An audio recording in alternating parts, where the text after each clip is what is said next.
NEET 2001 की ये सवाल डायमेंशनल एनालिसिस पे है कि प्लैंक कांस्टेंट की डायमेंशन किसके बराबर होगी।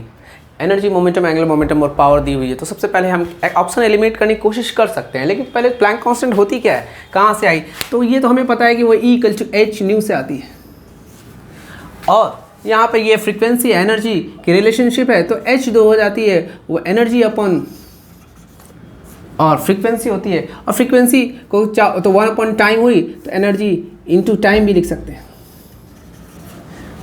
1 अपॉन फ्रीक्वेंसी को, तो 1 अपॉन सेकेंड ऊपर टाइम ऊपर चला गया। अब यहाँ से डायरेक्ट एलिमिनेट करने की कोशिश करेंगे। यार एनर्जी की होगी क्या, नहीं यार एनर्जी होती है ml2t-2 होती है। अगर मैं इसकी डायमेंशन ही लिख दूँ प्लैंक कांस्टेंट की, तो मैं कहूँगा एनर्जी की क्या होती है ml2t-2। कैसे, एनर्जी वर्क के बराबर होती है, वर्क फोर्स इंटू डिस्प्लेसमेंट है, फोर्स मास इंटू एक्सेलरेशन होता है, तो मास इंटू एक्सेलरेशन मीटर पर सेकेंड स्क्वायर, और एक डिस्प्लेसमेंट वाली आ गई तो ml2t-2 होती है, जो याद होनी चाहिए, और फोर्स की भी याद होनी चाहिए ml2t-2 होती है। और इंटू टाइम किया, तो जब टाइम से जैसे एक मल्टीप्लाई किया टाइम, तो -2 और +1 करके -1 हो गया, तो इसकी डायमेंशन ml2t-1, ये प्लैंक कांस्टेंट की डायमेंशन होती है। अच्छा, तो एनर्जी होगी क्या, एनर्जी तो होगी ही नहीं। क्यों नहीं होगी एनर्जी, क्योंकि यार ये तो एनर्जी इंटू टाइम है।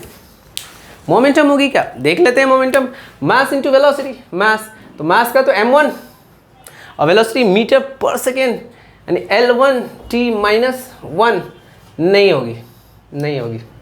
क्यों नहीं होगी, क्योंकि यहाँ तो L2 है। अच्छा, एंगुलर मोमेंटम होगी क्या, एंगुलर मोमेंटम r×p होती है। अच्छा, ये अब देखो, ये p तो पता चल गया मोमेंटम, ये p तो पता चल गया मोमेंटम। अब r यानी एक डिस्टेंस, यानी एक लेंथ ऐड कर देना है, तो एक लेंथ जैसे ऐड किया तो L2 हो गया, यानी कि ये हो गया m1L2t-1, और ये नज़र आ रहा है कि इसके बराबर है।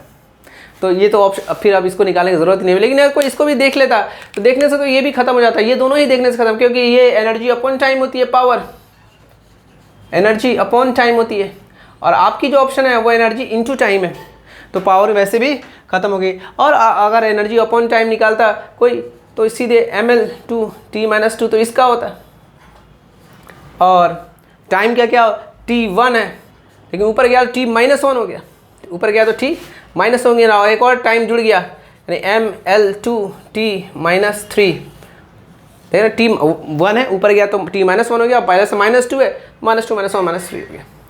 तो इस तरह से ये भी नहीं होगा, ये भी नहीं होगा, ये हो जाएगा, दैट्स करेक्ट।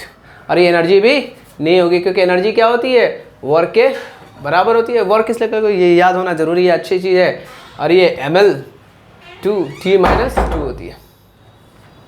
तो या यूज़ को इस फोर्स इंटू डिस्प्लेसमेंट करके भी ध्यान रख सकते हैं। Thank you.